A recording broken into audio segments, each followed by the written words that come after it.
Welcome to New Rechts, or for our English listeners, New Right. My name is Daniel de Liever, and today we're going to talk about the relationship between Ukraine and Hungary, and also with Ukraine and the European Union. And you could say the essence of what we're going to talk about today is the potential membership of Ukraine to the European Union. And I'm glad today to talk to Rodrigo Ballester. Thank you for being here today. My pleasure. Thank you very much for the invitation. And now, for those that don't know you, you're also to give the part of the Hungarian perspective on this. I guess Hungary is one of the few vocal countries that has, let's say, opposite view of the mainstream narrative. So I think it will be interesting to talk about it. And you're also the head of the Center for European Studies at MCC in Budapest. So I think we have an interesting talk here today. But before we do, maybe you can tell our listeners that don't know you maybe a little bit more about your background. Yes. My background is I am a former EU official. I worked 13 years in the European Commission, also 2 years in the European Parliament. So I dedicated 1/3 of my life to the European Union. I studied a lot of European Union law in the College of Europe. And now I'm the head of the Center for European Affairs here in Hungary. I'm a Spanish citizen myself, but I now settled down in Hungary. And I am also here a ministerial commissioner, so like a special advisor for the Minister of Higher Education, so culture and innovation. But yes, I think it's important to know that I know the Brussels machine extremely well. I've been part of it. And I used to be a civil servant, basically an EU civil servant, and I worked in the European Commission. I think it's indeed a good experience to have when we talk about these things that are very far away for most people. Most people in Europe, in their daily lives, they don't interact much with Europe. And if we specifically talk about this center that you run, what's kind of your goal with the work that you do as an organization? Mm-hmm. Our aim is to publish and to basically influence the debate on the European Union from a different point of view.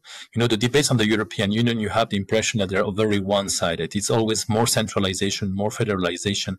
And here we try to influence the debate from a different perspective, which is, you know, one European Union that is closer to its origins, that is basically more respectful of the national sovereignty of member states, and in which the member states are really the shareholders, the lords of the European Union, not the servants. We published recently a very important report that made a big buzz, the Great Reset. So we borrowed the title to Klaus Schwab, sorry about that, but basically a report with 23 very concrete proposals to make sure that to reform the European Union in a way, again, that it's more respectful to the national sovereignty. So we propose like a deep overhaul of the European Union, and so this is the focus that we have in the center. Great. Yeah, for our Dutch listeners, which I think most of them are going to be. Actually, I also reported on this report. So if you want to read more about it in Dutch, you can go to our website nieuwrechts.nl to read more about it. But now let's go into the main course, Ukraine.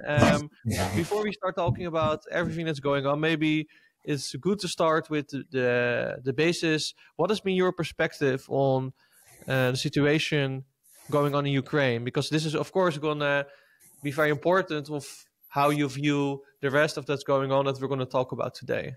Mm-hmm. Everyone is familiar with the situation in Ukraine. It's still a very difficult one, even now that there are some peace talks where the U.S. administration is very much involved. There is no concrete results so far, so the situation is still dire. We all heard about this weekend about new strikes, and also if we look at the situation in the last 2 years, we can easily say that the European Union really took a very pro-Ukrainian stance, and not a pro-peace one, and they didn't do a lot to find a peaceful solution, to be a mediator, to be an honest broker, and to the opposite, they were strongly, and the military point of view, strongly backing Ukraine, which is something that, again, this is a very thorny topic which can be understood. On the other hand, It's true that after 3 years of conflict and a very protracted situation, I think now is the moment where peace talks should prevail. This is what is happening now. Let's see about the results. In the last 3 years, the European Union, and this is also the link with enlargement, gave a clear sign to Ukraine about what they call the European perspectives.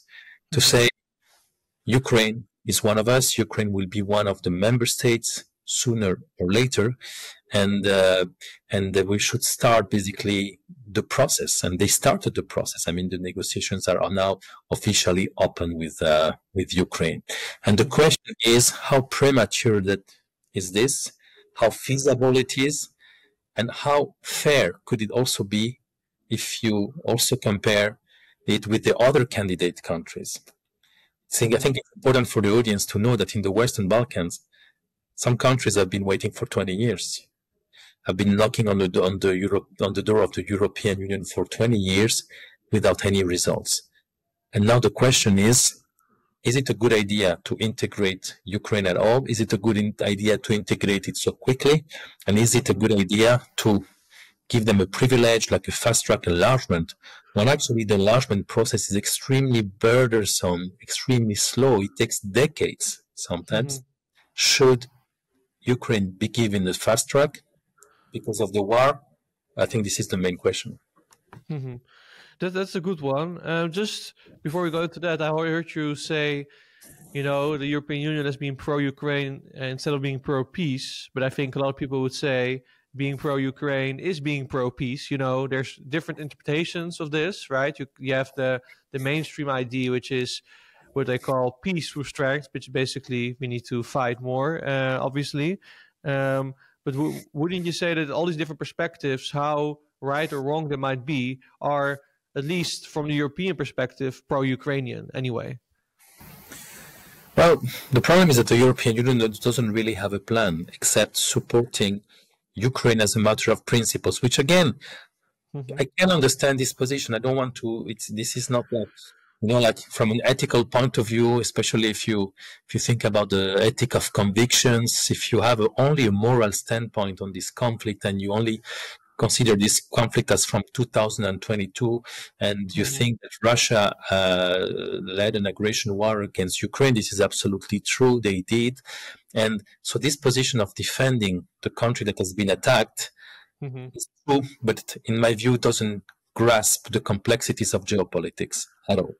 To start with, this conflict didn't start in 2022. It started far, far, far before.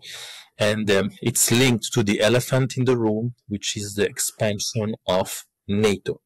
And again, geopolitics is not always, very moral, but we have to look at the facts. And the facts are that what triggered mostly this war is the non-stop expansion of NATO, with a very, very clear red flag for the Russians, which was the possible accession of Ukraine. This is definitely part of the whole picture. We cannot avoid it. Pro-peace, being pro-Ukraine is being pro-peace. I think the first misunderstanding that I want to debunk here is that being pro-peace is being pro-Russia. There is now a tendency in the public opinion and the published opinion in the European Union to label everything that is not mainstream, everything is pro-Putin. And Putin is basically behind, even I heard that the migration riots in Ireland were basically Russian propaganda. And so when you reach this level of grotesque, reductio ad Putinum, I would say, again, it means that we have to be very, very careful because no one is thinking about it with a critical eye. So being pro-peace talks doesn't mean being pro-Russia. Being neutral doesn't mean being pro-Russia. And being pro-Ukraine, is it really pro-peace? Well, concretely, I mean, this is a statement. This is a moral statement. At the end of the day, did the European Union take concrete steps to be an honest broker in this conflict? No, they didn't. This was their position. Those are facts. And also, I wanted to tell you that in April 2022, you had peace talks in Turkey. And they were basically not very far away from reaching a deal, a peace agreement. And those talks, this agreement has been sabotaged by the Biden administration and by the Johnson administration, so the UK. And so we have footages, we have testimonies of ambassadors that go in that direction. And so with this concrete example, being pro-Ukraine was exactly the opposite of being pro-peace. Now my question is, 3 years later, with a country that is totally destroyed, with millions of casualties and life lost, was it worth it when actually the terms of this peace agreement, the Turkish peace agreement of April 2022, would have probably been more favorable to Ukraine than whatever it might get now? Yeah, that's a good point, and I think something that people don't like to talk about, because of course in the West, especially in the Anglo-Saxon world, there is some responsibility there, right? To say, you know, you can win this war against Russia easily, and we see what we get a few years later. If you look at the claim from Hungary, and Viktor Orban has been very vocal about this, that it would be bad for everyone involved if Ukraine would basically join the European Union. Let's start there. You already laid out a few of the things, such as the fast tracking, why it would maybe in the Hungarian view be unfair. But let's start with the bottom line, fast track or not. Do you think that it is a smart idea to get Ukraine on this track towards European membership? Two answers to that. From a geopolitical point of view, we have to see if the accession of Ukraine could be a factor of peace stability or a factor of further conflict. I think this is the first thing we need to analyze. And if the accession of Ukraine is going to throw some oil to the fire and is going to postpone the conflict, and so it's going to undermine the stability, the peace stability, then it's definitely not a good idea. And the concept of neutrality, which is a key, very classic concept in geopolitics, should definitely be put on the table. Maybe all our common interests, including Ukraine's one, will be best served with a neutral statute, both from a defense point of view and from a political point of view, so regarding the EU. Can I ask you one thing about this before you go to the second point? Because I want to play devil's advocate, so you can answer what the mainstream answers will be here. Because, you know, when you say neutrality, then what you often will hear is, you know, who is Putin to decide when another sovereign country can be neutral or not? It is up to them to say if they want to join or not. So how can we make the decision for Ukraine when we're, I guess, being scared of extended war with Russia? Do you think today that Mexico could decide freely to, for example, be part of a military alliance with China? Do you think the US will ever tolerate that? They wouldn't. And of course, you know, when you only think in terms of values, in terms of morals, which is an easy way of thinking. There's a lot of intellectual laziness behind that. You can say those slogans, but we know perfectly that history and geopolitics do not work that way. Look at the map of Europe. How many buffer states have been created? Look at Belgium. What is the raison d'être of Belgium? Belgium was created just to prevent wars between neighbors, basically. And so this is whether we like it or not, this is the reality of geopolitics. And Russia is not going to disappear from the map. Russia is going to remain the biggest country in the world, is going to remain our neighbor. And whatever is an objective threat, or at least what they consider to be a threat for them, must be taken on board. And look, Finland had a neutral status for a very, very long time. Austria today is still a neutral country. Those are things that exist already. And again, we cannot escape the reality of geopolitics. It cannot only be like, like this very moral stance and, it's for the Ukrainians to decide. Well, it's for the Ukrainians to decide. Again, this is not the reality of geopolitics. And if the enlargement of Ukraine today is going to be the seed of another conflict tomorrow, then we should seriously consider it. Good point. I think it's a fair point. I just wanted you to counter some of the points that we will hear a lot on the news. You can continue with the second reason why you think. Yeah, the second reason is, even let's imagine that Ukraine joins tomorrow. We have to consider that this is going to be an extremely disruptive accession. First, because of the size of the country. It will become the 6th largest country in the European Union. So in terms of voting rights, in terms of demographic weight, even if this country lost a lot of inhabitants in the last years, it's going to be disruptive. Another point that is also going to be a major clash is the agricultural weight of Ukraine. Ukraine is an agricultural superpower, and its accession to the the European agricultural market, what we call the common agricultural policy, CAP, could have dramatic consequences for a lot of farmers in the European Union. We saw it during the war. We saw during the war that even countries that were very supportive of Ukraine, like Poland, totally opposed the imports of Ukrainian, like cereals, mostly wheat, the European Union, because it was perceived as totally unfair competition, and that could basically send millions of European farmers to the bankruptcy. I know that this is something that a lot of people are dreaming with through the Green Deal, but that, let's say, will have a disruptive effect.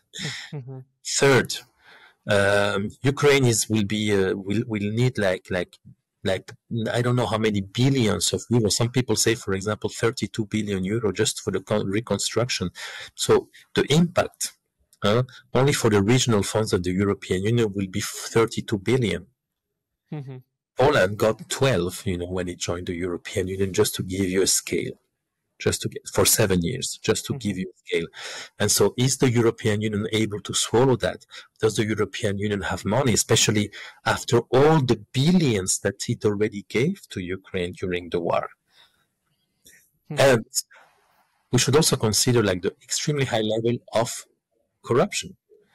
Ukraine is a country that before the war was already suffered from a very, very high level of corruption.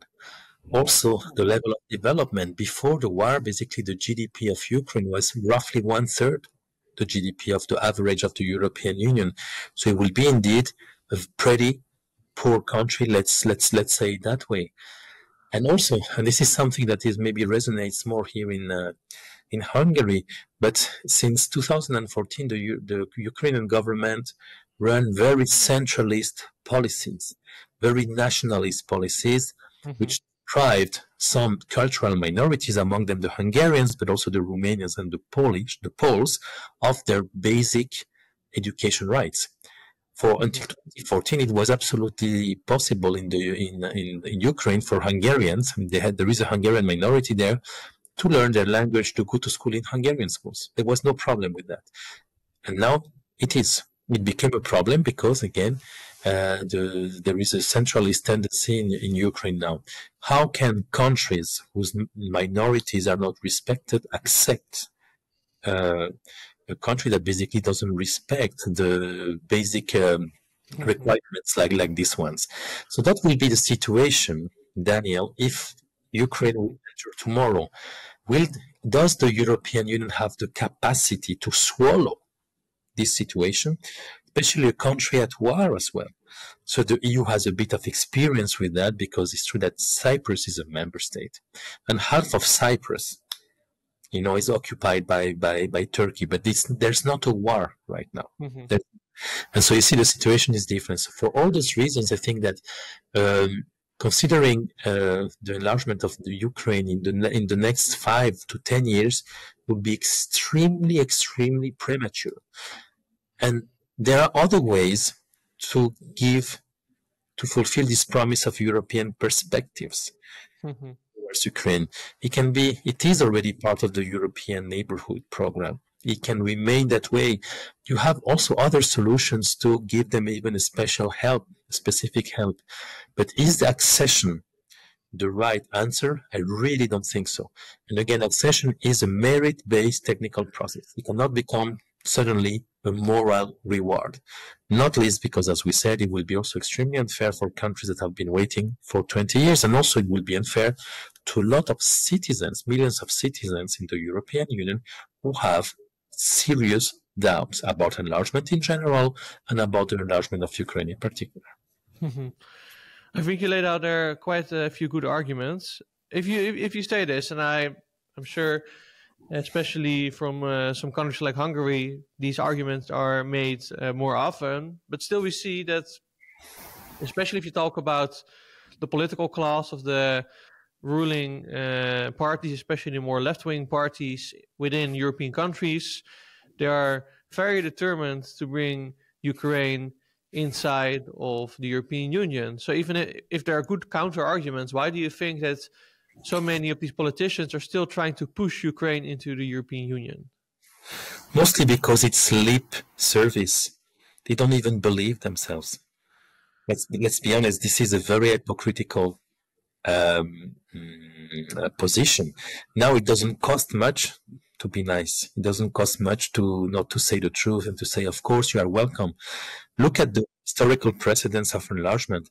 Before the war, enlargement was a brain-dead policy. Juncker started his mandate in 2014 saying there will be no enlargements under my mandate. And then what happened under von der Leyen first 2 years before the war? Nothing, absolutely nothing. To the opposite, Macron blocked even the opening of the negotiations with Albania and Northern Macedonia because there's no appetite whatsoever on enlargement in the Western countries especially. In the Eastern and Central European countries, you do have this appetite, but not in the West. And now suddenly, just because of the war, everything changed. And now you have this unanimous position, except Hungary, saying, no, of course, Ukraine is going to join. It's not a serious position, Daniel. Look at the precedents. Again, look at the precedents of the 2016 referendum in the Netherlands. I mean, it was to sign a trade agreement with Ukraine. Trade agreement, so much less than an enlargement. And it was rejected. And again, before the beginning of the war, everything was done to stop enlargement. You have a new methodology published in 2020 that makes things even more complicated. Countries that seem to be ready, like Serbia, are totally blocked today, and the EU keeps adding new conditions. And suddenly, this anti-enlargement trend becomes the opposite from a unanimous point of view. It's too good to be true. So do the leaders today really believe in their own words, or is it only lip service? I mean, lip service, why not? You cannot be now nasty. You have to be also understanding. You also need to give some support, some moral support to Ukraine. That's why we speak about those European perspectives. But seriously, among ourselves, for the citizens, no one really believes that this is going to happen anytime soon, or is not, or that is going to happen at all. Look at, for example, NATO was the same until 6 months ago. We heard that, Ukraine will be part of NATO. And what is now the Secretary General of NATO saying that no, of course it has never been an issue that Ukraine will never be part of NATO. So when reality comes back, when reality bites, all those grandiloquent declarations, will sound very empty. It's ironic also what you're saying about Mark Rutte, now the Secretary General of NATO. He was the one himself before, because of course he was the longest sitting Dutch Prime Minister in our history. He even himself said that Ukraine should become part of NATO, and now he's saying the complete opposite. So the hypocrisy there, of course, is both astonishing and hilarious at times as well. But I still think that people who might agree with you would say, okay, but then we also have some responsibility to Ukraine, especially you could say the UK and America, for also telling Ukraine, you know what, we'll help you win this war, just keep on going. And I think we still see, even though America is now with President Trump going another direction, you still see that Europe wants to fill this void and go more into the war tactics. What can we do to find, you could say, a balance where Ukraine has some security, which I understand that Ukraine wants, especially with this war, while not including them into NATO or into the European Union? Well, there are a lot of different possibilities. Diplomats can be creative sometimes when they are sitting around the table to find interesting and long-lasting peace deals. For example, all the controversy among the, about the rare like minerals and for example, I think that the business presence of America in Ukraine could indeed contribute to a long-lasting peace. Because Russia is not going to bomb a place where you have a lot of American interests, for example. It's at least unlikely. And from a European perspective point of view, because what the European Union gave to Ukraine, and recognize apart now from that is officially a candidate country, which I think it's totally premature, but this European perspectives, it can be special funding, even if again, the European Union already gave a lot of money. It can be, for example, some trade deals, provided that everyone agrees with them. It can be, for example, like a boosted like neighborhood partnership. There are many ways of supporting Ukraine and giving them these European perspectives. By the way, some things that would also be compatible with peace agreement, and it's not going to sabotage it, because sometimes you have the impression that some people in the European Union would rather be happy to sabotage a peace deal than to contribute to it. And so there are countless opportunities. Have you heard, for example, about the European political community, which is something that Macron invented a couple of years ago? And this is basically like the first step towards enlargement. It's a forum, intergovernmental forum, so a forum of heads of states and government, where people can indeed, where member states can discuss those things. So there are countless options. Before meeting somebody and marrying this person, you have different options. You can date them, you can be friends, you can have a lot of different options. And again, why the friend that you made and that you totally discarded, yes, they should become your wife or your husband within a week? I think this is the question about Ukraine. And there are different options, Daniel.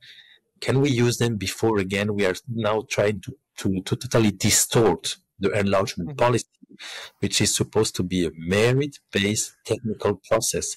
It takes decades. It would take decades for Ukraine before it is in line with the European acquis, which is basically the megatons of European legislation that they have to comply with.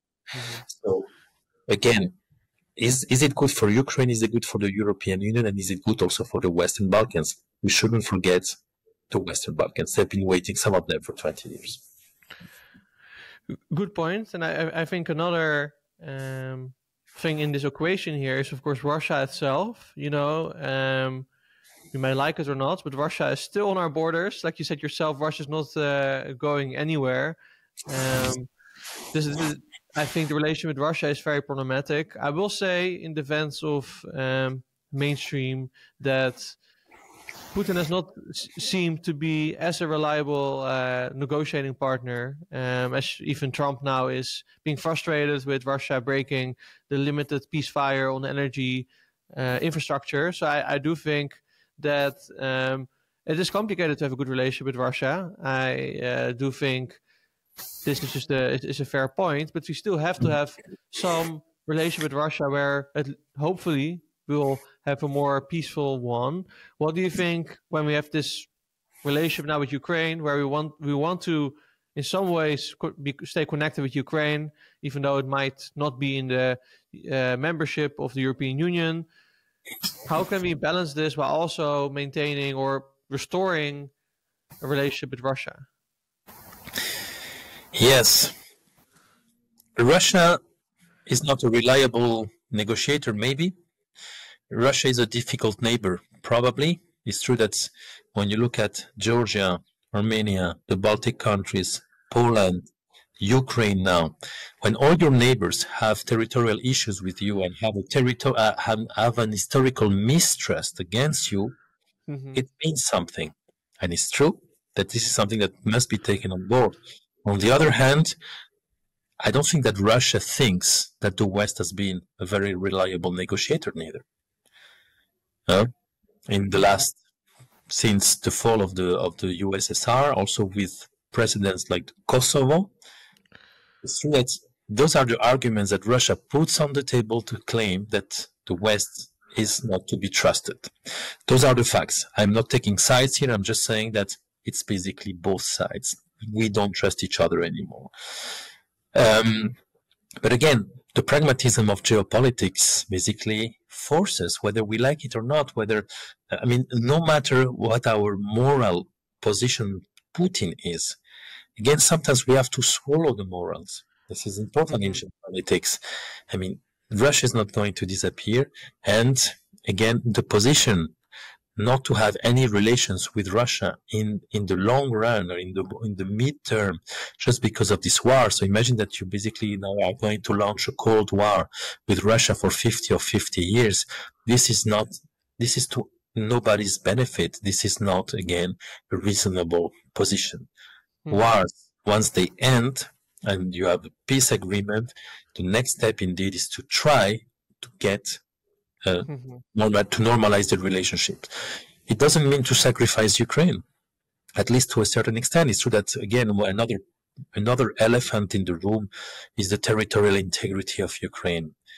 Can we think about a solution, a peace solution, without, for example, like the Ukraine losing some territories, be it Crimea or even the Donbass? Let's be realistic. We cannot be hypocritical. It might happen. They might lose part of their territory. I deplore it, but again, this is the sad reality of the war. When you lose a war, you sometimes also lose some of your territories. And so, again, your question is like, what we have to aim at with those peace negotiations and this peace settlement is stability for everyone in the next century.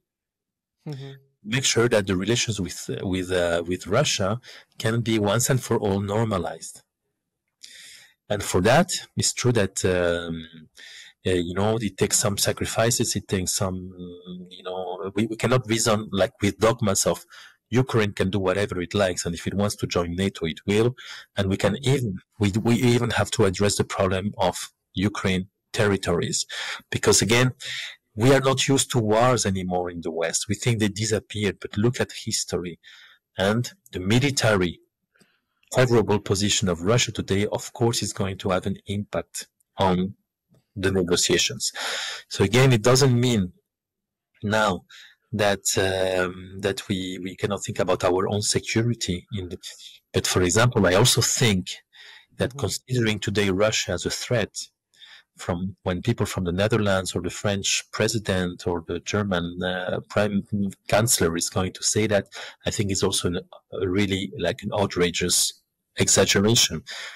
Is Russia today the main security threat for Western Europe? No, it's not. I understand the worries of the Baltics. They are small. They have a lot of historical grievances against Russia. I can even understand the position of some Poles. But when I hear Macron saying that Russia is the threat number one, this is grotesque. Russia never walked in history towards Paris. The opposite, by the way, happened. French went to Russia to fight, but never the opposite. And again, do we really think that Russia has the capacity today to be a threat for nuclear powers like the UK or France? This is absolute nonsense. And by the way, if there is a security threat today in the UK or in France, it's called Islamic terrorism. And they don't seem to tackle that problem with the enthusiasm that they are trying to create a problem with Russia. The irony is, like, let me be clear, I'm not a fan of Putin. I do think he is basically a criminal. That's my opinion. But the irony is that we now have a former leader of Al Qaeda who is leading Syria, who's literally getting all our support and money from the European level, which is, even if you think that Putin is an immoral actor, then definitely former Al-Qaeda leader should also be on there, or the leader of Saudi Arabia, or even our obsession with South Africa, who's getting billions of euros, who is also discriminating against the white people over there. So yes, I agree. There's some hypocrisy here, and I think we need to be more realistic. No one is a big fan of Putin. No one.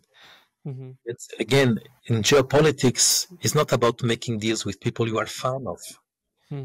That's teenager thinking, and this is again the way sometimes the European Union is moving from a geopolitical point of view.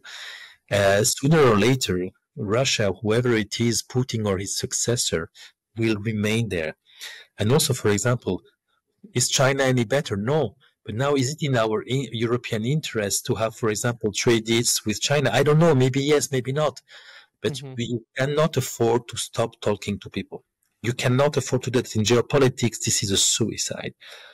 And when you only adopt a moral posture, like we do now, the European Union does with Ukraine, at the end, you are perceived as being extremely hypocritical, because it's impossible to keep the standards with China or with Syria. The situation in Syria, I mean, between Putin and al-Jolani, who was a former member of Daesh. Basically, al-Jolani is a member of Daesh with a tie and a suit. I mean, again, for my own European interests, I do prefer negotiating a peace settlement with Putin than sending billions to a hardcore member of Daesh. That's a good point. I think I really want to thank you for taking the time to discuss this topic. I know for many people that it's a very sensitive topic, but I think we covered it in a reasonable way. So thank you very much. My pleasure. And if people want to follow you, your work, where could they do that? They can do that on LinkedIn, Rodrigo Ballester. They can do it on Twitter, on X, Rod Ballester. And we have also our newsletters of the Center of European Affairs of the Matthias Corvinus Collegium. And let me recommend our latest report, which again made a big fuss, especially in the left-wing media, called The Great Reset. If you think that another European Union is possible, we give you the recipe for that. And it's indeed possible to reform the European Union in order to make it more closer to its citizens and closer to its member states. And we propose 23 different proposals to go in that direction. Can I just tell you one of them? Of course, go for it. It's very easy to understand by all the viewers. We propose, for example, to limit the salaries of EU civil servants to 10,000 euro netto, which is still a very good salary. But today, yes, and so I don't think that Mrs. von der Leyen should make more than that. And I think, for example, if we start by rationalizing the EU salaries, again, we can get a better European Union. Thank you very much. It has been a pleasure. And of course, I also want to thank our listeners and readers. If you want to make these kind of conversations possible, please consider subscribing at nieuwrechts.nl or social media, and see you in the next one. Many thanks.